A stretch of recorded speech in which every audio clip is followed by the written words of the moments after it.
എന്തെല്ലാമാണ് ഇവിടെ നടക്കുന്നത്? ഈ കൊച്ചു കേരളത്തിലെ എന്തെല്ലാമാണ് നടക്കുന്നത് നമുക്കറിയാം. എന്റെ പൊന്നോ, ഒരു ഭാഗത്ത് കൊടികുത്തുന്നു, അതിൽ ചുറ്റും റിങ് കെട്ടുന്നു, ആളുകൾ പണമിടുന്നു, ഉപഭോക്താവ് കൊടികുത്തി വാഴുന്നു. മറ്റൊരു ഭാഗത്ത് ആധുനിക ഔലിയാക്കന്മാർ പറയുന്നത് അന്ധമായി അനുധാവനം ചെയ്തു ഒപ്പം ജീവിച്ച സഹധർമ്മിക്ക് ജീവഹാനി സംഭവിക്കുന്നു.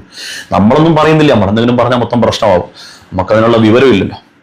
നടക്കട്ടെ, ഇതെല്ലാം നടക്കട്ടെ എന്നും പ്രശ്നമൊന്നുമില്ല. ചില ആളുകൾ പറയുന്നത് നിങ്ങൾക്ക് തവക്കുല് വേണം, തവക്കുല് വേണമെന്നാ. എന്താടാ ഈ തവക്കുൽ എന്ന് പറഞ്ഞാൽ? എന്താണ് ഈ തവക്കുല്? തിരുനബി സല്ലല്ലാഹു അലൈഹി വസല്ലം തങ്ങളും സഹാബത്തും യാത്ര പോകുന്ന വേളയിൽ നമസ്കാരത്തിന്റെ സമയമായി. അവർ സഞ്ചരിച്ചിരുന്ന ഒട്ടകത്തെ കെട്ടാതെ പ്രാർത്ഥനയ്ക്ക് വന്ന സ്വഹാബികളോട് നബി സല്ലല്ലാഹു അലൈഹി വസല്ലം തങ്ങൾ പറഞ്ഞു, ആദ്യം നീ പോയി ഒട്ടകത്തിനെ കെട്ടിട്ട് വാ. സ്വഹാബികൾ പറഞ്ഞു, പ്രവാചകരെ, ഞങ്ങൾ അല്ലാഹുവിലേക്ക് വരവേൽപ്പിച്ചിട്ടുണ്ട്, എന്നതിനാണ് ഒട്ടകത്തെ കെട്ടുന്നത്? ഇവർക്ക് തവക്കുലിന്റെ അർത്ഥവും ആശയവും പഠിപ്പിച്ചു കൊടുത്ത തിരുനബി സല്ലല്ലാഹു അലൈഹി വസല്ലം തങ്ങൾ പറഞ്ഞ മറുപടി എന്താ? നീ ആദ്യം പോയിട്ട് ഒട്ടകത്തെ കിട്ട്, എന്നിട്ട് അള്ളാഹുവിലേക്ക് പരമേൽപ്പിക്കാൻ. പഴയകാലത്തൊരു ചൊല്ലുണ്ട്, താൻ പാതി തമ്പുരാൻ പാതി. ഇതിന്റെ അർത്ഥം വീട്ടിൽ പ്രസവിച്ച കുട്ടികളെല്ലാം മരണപ്പെടുമെന്നും ആശുപത്രിയിലേക്ക് എത്തിച്ചു കഴിഞ്ഞാൽ എല്ലാവരും പൂർണ്ണാർത്ഥത്തിൽ രക്ഷപ്പെടുമെന്നും ഇതിന് അർത്ഥമില്ല കേട്ടാ. എല്ലാ ആധുനിക സംവിധാനങ്ങളിലും ഹോസ്പിറ്റലിൽ കൊണ്ടുപോയിട്ടും ഡോക്ടറിന്റെ ചികിത്സാ പിഴവ് മൂലം കുട്ടികൾ മരണപ്പെട്ടിട്ടുണ്ട്. അപ്പോഴും KSRTC ബസ്സിൽ വെച്ച് പ്രസവം എടുത്ത പെൺകുട്ടി സുരക്ഷിതമായി KSRTC ബസ്സിൽ പ്രസവിച്ച സംഭവമുണ്ട്. അപ്പോൾ നമ്മൾ ചിന്തിക്കേണ്ടത്, പഴയ കാലത്ത് നമ്മുടെ മുൻഗാമികളായ അച്ഛനും അമ്മയും എല്ലാ മതത്തിൽപ്പെട്ട ആളുകളും 10ഉം 12ഉം ഒക്കെ പ്രസവിച്ച കാലത്ത്, ഇന്നത്തെ കാലത്ത് നമ്മൾ ലളിതമായി കാണുന്ന ഒരാൾ രക്ഷപ്പെടാൻ സാധ്യതയുള്ള ഒരു രോഗം അന്നുണ്ടായാൽ ഫലപ്രദമായി ചികിത്സിച്ച് മാറ്റാനുള്ള സംവിധാനങ്ങൾ ഇല്ലാത്തത് കൊണ്ട് എത്രായിരം കുട്ടികൾ മരണപ്പെട്ടിട്ടുണ്ട്. അപ്പൊ നമ്മൾ ഇതിനെ മനസ്സിലാക്കേണ്ടത്, ഇന്നത്തെ കാലത്ത് രക്ഷപ്പെടാനുള്ള ഒരു സാധ്യത ഇന്നത്തെ ആധുനിക സംവിധാനങ്ങൾ ഉപയോഗപ്പെടുത്താൻ കഴിയുമെങ്കിൽ എന്തിനാണ് ഈ റിസ്ക് എടുക്കാൻ നടക്കുന്നത്? ഇന്ന് നമ്മളേറെ ബഹുമാനിക്കുന്നവരുടെയൊക്കെ ഭാര്യമാര് ഹോസ്പിറ്റലിൽ പോയി പ്രസവിക്കുന്നു, ഓപ്പറേഷൻ നടക്കുന്നു, ഇതെല്ലാം നടക്കുന്നില്ലേ? അപ്പൊ അവരെല്ലാം മണ്ടന്മാരാണ്. അപ്പൊ ഞാൻ നിങ്ങളെ ആരെയും വിമർശിക്കാൻ വന്നല്ല, അതിനുള്ള യോഗ്യതയില്ല. എനിക്ക് നിങ്ങളോട് പറയാനുള്ളത്, നിങ്ങൾ ഈ ആളുകൾ അന്ധമായി അനുകരിക്കുന്ന ഈ പണി അങ്ങോട്ട് നിർത്തുക. പ്രശ്നം ഈ ആത്മീയ വിഷയങ്ങൾ മാത്രമല്ല കേട്ടോ. സമീപകാലത്ത് അറിയാം, അക്യൂപഞ്ചറിസ്റ്റ് ഭർത്താവിനോട് വീട്ടിൽ പ്രസവിപ്പിച്ചാൽ മതി, ഹോസ്പിറ്റലിൽ കൊണ്ടുപോയാൽ കത്തി വെക്കുമെന്ന് പറഞ്ഞപ്പോൾ വീട്ടിൽ പ്രസവമാക്കി, പെൺകുട്ടി മരണപ്പെട്ടു പോയി. നമ്മളൊക്കെ വായിച്ചിട്ടുണ്ട്. ഇത് പല മേഖലയുണ്ട്. ചില ആളുകളെ അന്ധമായി അനുകരിക്കുന്നുണ്ടാകുന്ന പ്രശ്നമാണ്. അതൊരു വിഷയത്തിലല്ല.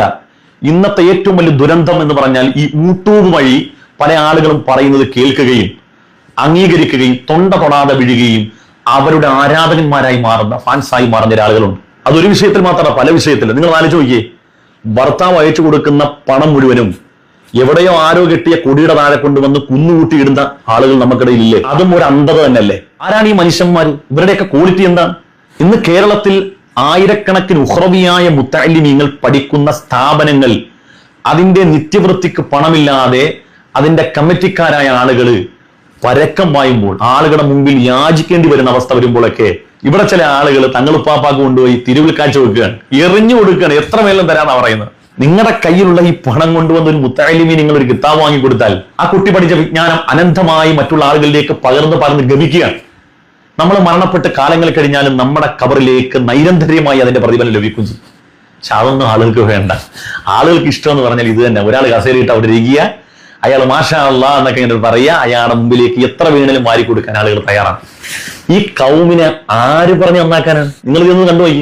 കാണാൻ കൊള്ളാത്ത നമ്മളാരും നല്ലൊരു കണ്ണട വാങ്ങി ആരെങ്കിലും പ്രേമിക്കില്ല, അതുമില്ല. അങ്ങനെ ഇപ്പൊ എല്ലാരും കണ്ണട വെക്കണം. അങ്ങനെ ഇപ്പം എല്ലാ ഉലിയാക്കന്മാരും കണ്ണട വെക്കുകയാണെങ്കിൽ ഞാനും കണ്ണട വെക്കുക. ഞാനത് മാത്രം തന്നെ നടക്കട്ടെ.